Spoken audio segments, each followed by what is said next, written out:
tentang budaya positif. Tapi intinya kita di sini sharing ya Bapak Ibu ya. Saya bukan untuk menggurui, bukan untuk mempelajari, tidak. Tetapi kita di sini sama-sama untuk mengetahui tentang budaya positif di sekolah kita SMPN Negeri 2 Jalur. Nah, latar belakang dari budaya positif tersebut adalah untuk mendukung dan menciptakan pembelajaran yang kondusif, karena dengan suasana positif murid dan guru akan menemukan kondisi pembelajaran yang menyenangkan. Yang berikutnya, sehingga di dalam proses pembelajaran tersebut dapat berjalan tanpa adanya satu beban, karena kebutuhan suasana positif itu akan mampu menggerakkan moral yang positif bagi murid, sehingga karakter tidak hanya terbentuk dari akademik atau intelektualnya saja, tapi juga dari lingkungan yang ada.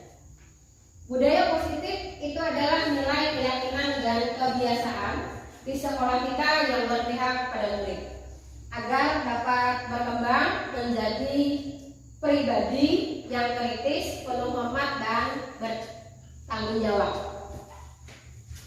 Disiplin positif itu merupakan cara penerapan tanpa kekerasan, ancaman yang dalam prakteknya melibatkan komunikasi tentang perilaku yang efektif antara guru dan murid. Nah, dalam penerapan disiplin di sini untuk mengetahui konsekuensi dari perilaku mereka. Selain itu, disiplin positif itu mengajarkan murid untuk bertanggung jawab dan rasa hormat dalam berinteraksi dengan lingkungan.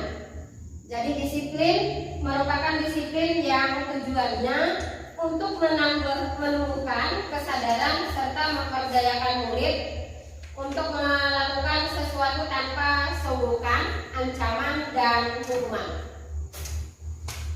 Disiplin positif itu melahirkan nilai-nilai kebajikan yang ada di dalam profil pelajar Pancasila. Yang pertama yaitu beriman, bertakwa terhadap Tuhan Yang Maha Esa, dan berakhlak mulia. Yang kedua, berkebenekaan global.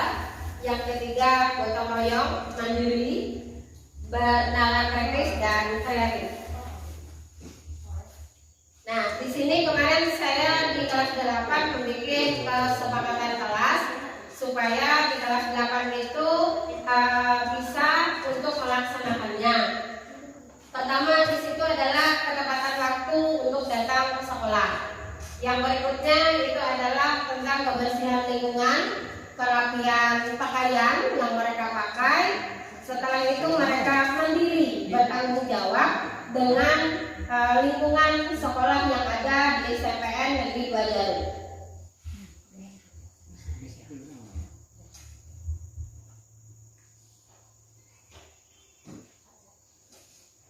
Next, Pak.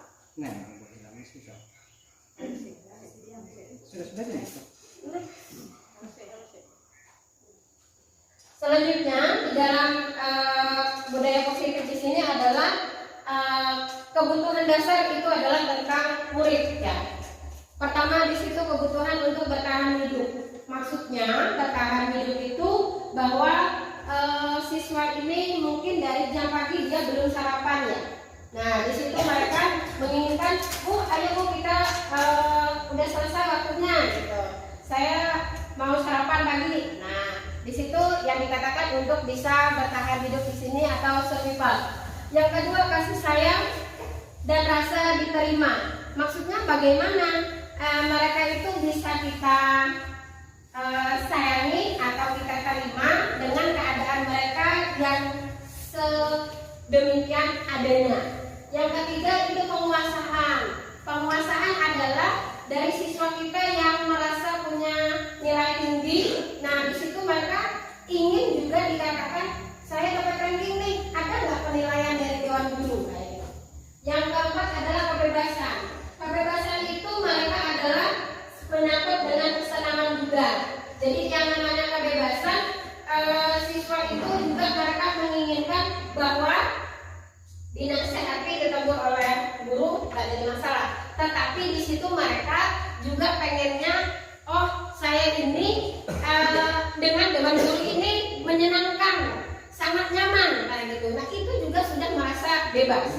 Yang berikutnya itu adalah tentang guru. Bagaimana posisi kontrol seorang guru untuk yang 5 kebutuhan dasar siswa-siswi kita itu bisa kita penuhi. Yang pertama di situ adalah penghukum. Penghukum itu kita sebagai dewan guru biasanya kalau siswa atau murid kita itu punya salah langsung, misalnya terlambat sekolah, kamu harus keliling lapangan dulu 5 kali, 10 kali kayak gitu. Nah, itu yang dikatakan dengan penghukum. Yang kedua di sini adalah perasa bersalah. Perasa bersalah di situ adalah seorang guru mengatakan kepada anak didiknya, kamu hari ini terlambat. Setelahnya kamu apa lagi nih? Kayak gitu. Ibaratnya apa ya? Mengintimidasi anak didik. Kayak gitu. Jadi bukan memberikan solusi, misalnya kita mau lulus dulu gitu. Nanti ke masalah yang intinya. Yang berikutnya itu adalah tentang teman. Bagaimana dewan guru ini menjadi di posisi kontrol itu sebagai teman. Sebagai teman berarti dia merasa nyaman dengan dewan guru apabila mereka melakukan dari keyakinan kelas tadi yang mereka tidak taati gitu.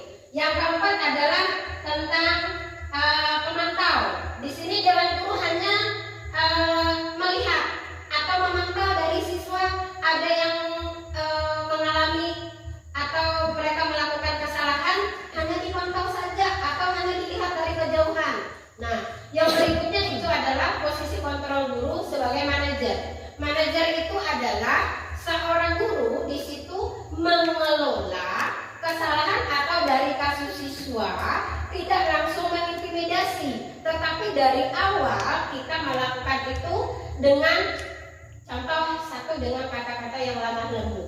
Yang kedua itu kita memberikan dia semangat dulu untuk supaya mereka itu tidak gugup, tidak ragu-ragu apa yang akan mereka ceritakan kepada kita, sehingga mereka yang mengalami yang ada kasus di sekolah sini mereka masih nyaman dengan kita, mereka masih bisa untuk bercerita, saya salahnya ini bu, ini kayak gitu. Nah, itu adalah posisi dari manajer gitu.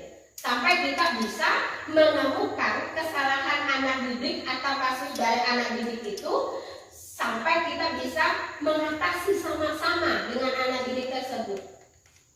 Nah, di situ yang kami lakukan di dalam untuk menjadi manajer di sini adalah pertama di situ menstabilkan identitas.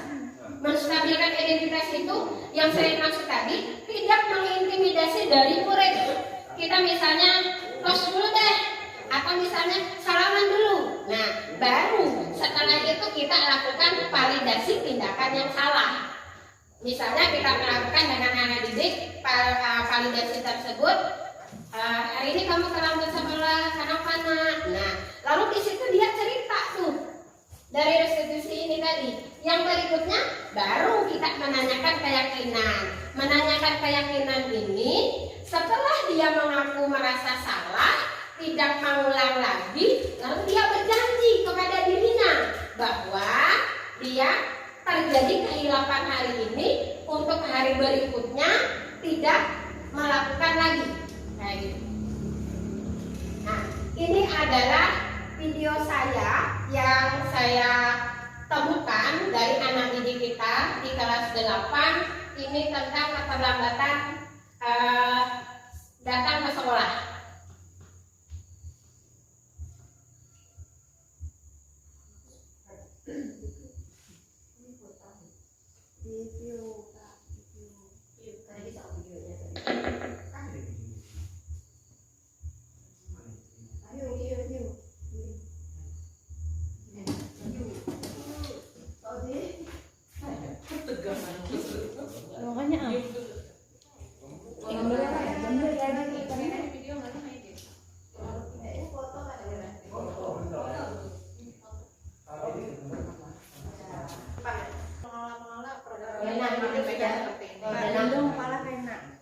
Baiklah, untuk video yang dari kasus ini Bapak Ibu sekalian bisa untuk melihat ya, ini yang saya lakukan dengan restitusi 5 5 posisi kontrol tadi. Saya berada di posisi manajer. Bagaimana di situ saya bisa menanyakan kepada siswa sampai mereka bisa memberikan keyakinan dengan paparan cerita yang mereka tidak buat-buat di situ. Oke, Bapak Ibu, silakan dilihat.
Oke, Bapak Ibu, dari kasus ini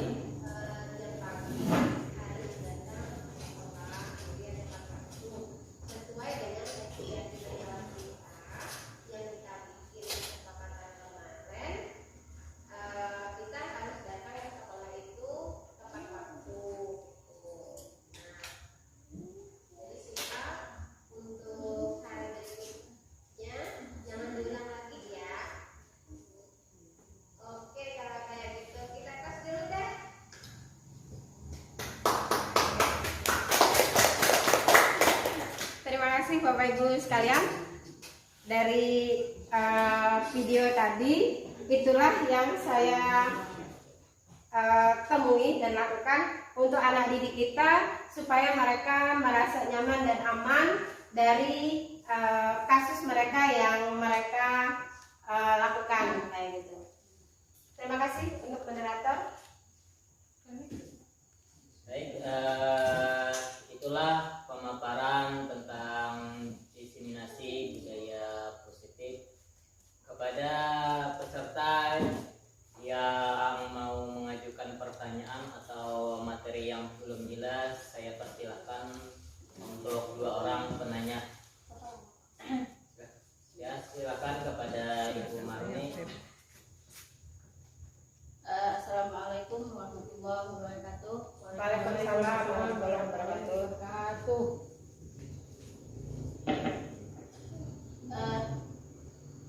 Saya akan bertanya, yaitu bagaimana kalau budaya positif ini belum maksimal hasil yang kita lihat.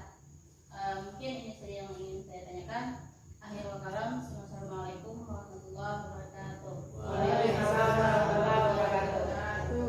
Selanjutnya 1 orang lagi yang mau bertanya, dipersilakan. Ada? Selain bertanya bisa? Boleh menanggapi, boleh menambahkan, boleh juga. Ya, Sedikit. ya.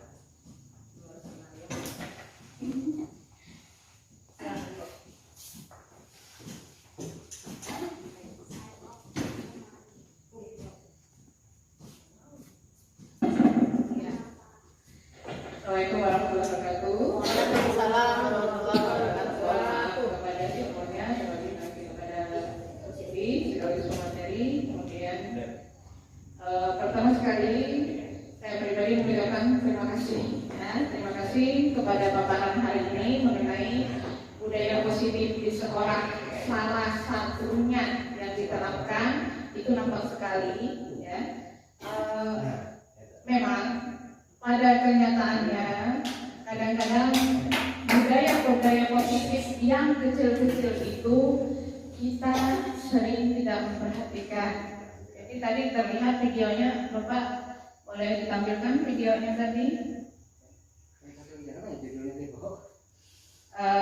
Siswa datang terlambat. Ya kan tadinya ya. Kemudian kadang-kadang sebagian kita kan karena kita terkejar materi, terkejar apa, begitu masuk langsung pada fokus pada materi. Sedangkan yang siswa terlambat kadang-kadang kita mendapat perhatian istilahnya. Jadi terima kasih sekali tadi, sangat bermanfaat, positif sekali tadi dari video tersebut ya. Walaupun kita menerapkannya tidak sampai mungkin 100% seperti itu. Jadi Bapak Ibu nanti kita bisa koreksi diri kita sendiri lah. Nah itu, saya pribadi sebagai manajer di sini, posisi saya sebagai manajer, sebagai kepala sekolah, ya sama seperti Bapak Ibu, manajer untuk pembelajaran pada siswa. Jadi tadi nampak sekali berupaya sehalus mungkin dengan siswa, walaupun tidak 100%. Itu salah satunya, benar satunya. Nanti kalau salah satunya disilang. Ya. Kalau ada siswa yang terlambat masuk ke kelas Bapak Ibu, perhatian sedikit ya. Kalau misalkan tadi kan secara pelan kamu kenapa terlambat, itu masih kurang.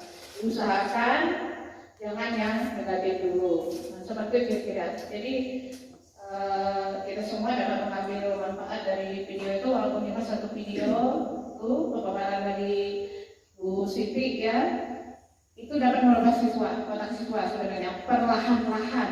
Nanti pada saatnya ada juga siswa yang tidak seperti itu ya, tapi kita berusaha menerapkan yang budaya positif seperti itu. Dan kita sudah menerapkan itu dari sekolah dengan implementasinya secara administrasinya berupa ada catatan buku kasus. Nah itu dicatat itu kemarin ya. Jadi ini masukan saja Bu Siti ya. Nanti kalau misalkan ada siswa yang mau itu lagi bisa di administratif bisa di ini namanya di videokan lagi, bisa di-sharing lagi dengan kawan-kawan. Karena ini berlaku semua, bukan hanya Bu Siti, tapi semua warga sekolah, termasuk Elisa, termasuk Sri, termasuk itu. Jangan diam saja, semua kalau siswa ada yang terlambat, itu nah, bukan hanya tanggung jawab sekolah, guru, bukan semuanya. Itu kiranya sedikit, bukan pertanyaan, mohon maaf. Ya, terima kasih. Assalamualaikum warahmatullahi wabarakatuh.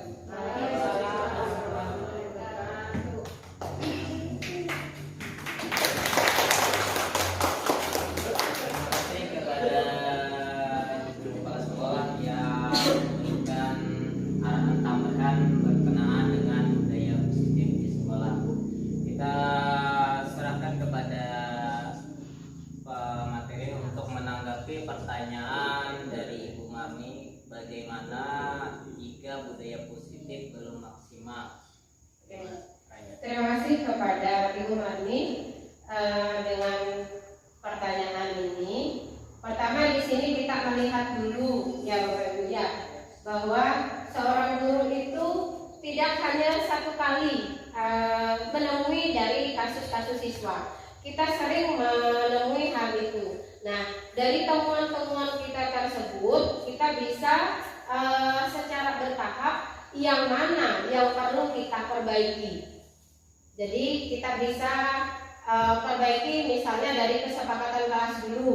Kalau dari kesepakatan kelas yang kita bikin dengan anak didik itu ada yang tidak bisa mereka lakukan, berarti kita rubah lagi nih kesepakatan kelasnya, biar anak didik kita mereka bisa menjalankan dari apa yang kita telah sepakati dengan mereka. Jadi di situ mereka juga nyaman untuk menjalankan keyakinan kelas yang kita bikin gitu.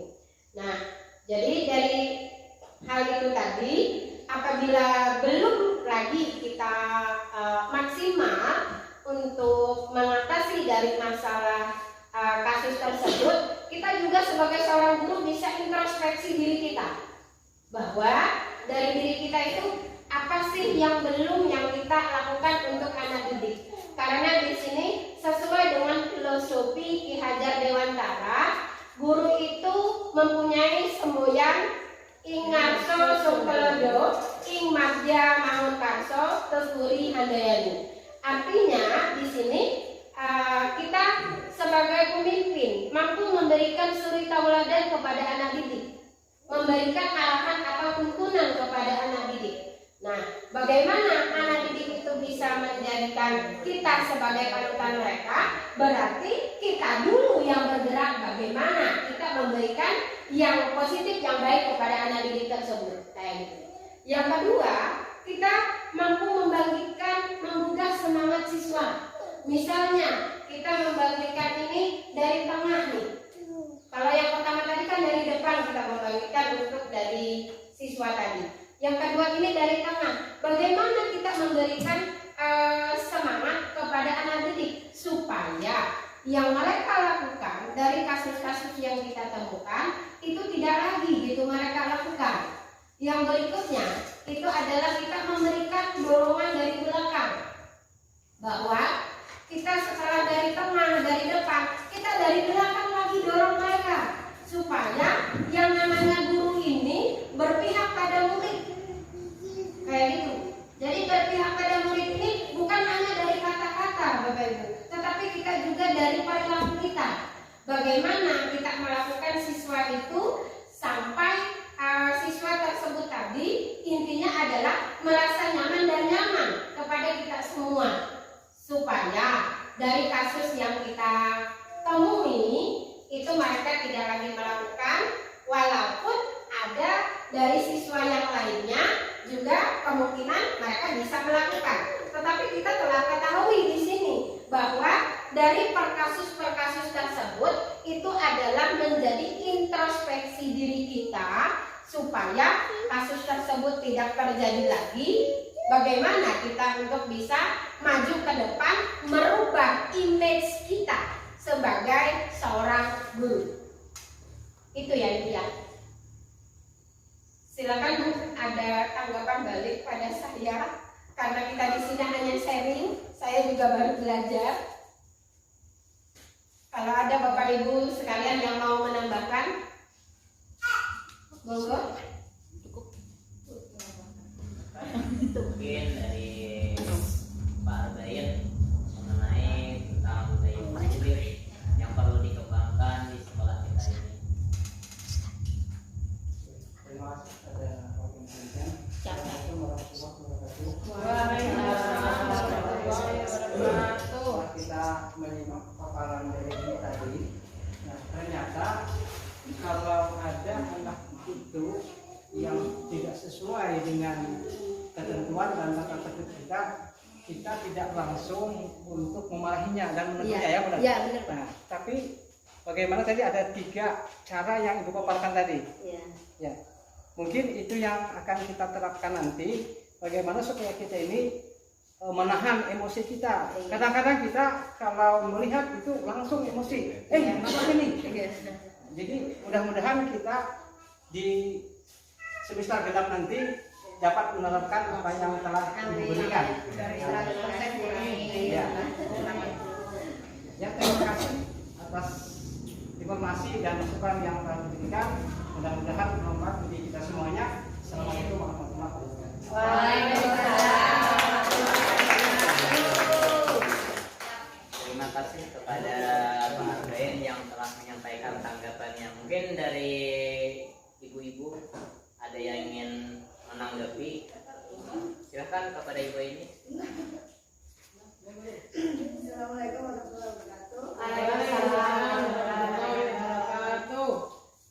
Dari tadi yang kita bahas itu dari awal sampai akhir yang dibahas hanya kasus saja ya, tidak positif. Jadi padahal yang kalau kita membahas kasus saja seolah-olah murid kita ini semuanya nakal-nakal. Padahal dari siswa itu mereka punya banyak bakat yang terpendam yang perlu kita gali, dan itu menjadi PR bagi kita bagaimana memunculkan mereka keluar bakat yang rendah itu kita keluarkan supaya menjadi lebih positif lagi dari yang mengurangi nilai negatif dari siswa nakal-nakal tadi, kita munculkan supaya menjadi positif dengan prestasi-prestasi dan kegiatan-kegiatan yang positif lainnya. Itu saja yang bisa saya tambahkan. Saya mohon maaf. Assalamualaikum warahmatullahi wabarakatuh.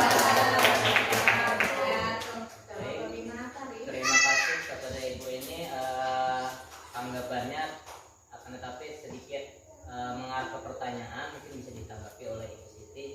kenapa di dalam budaya positif kok cuma negatifnya aja yang ditonjolkan, bukan yang positif.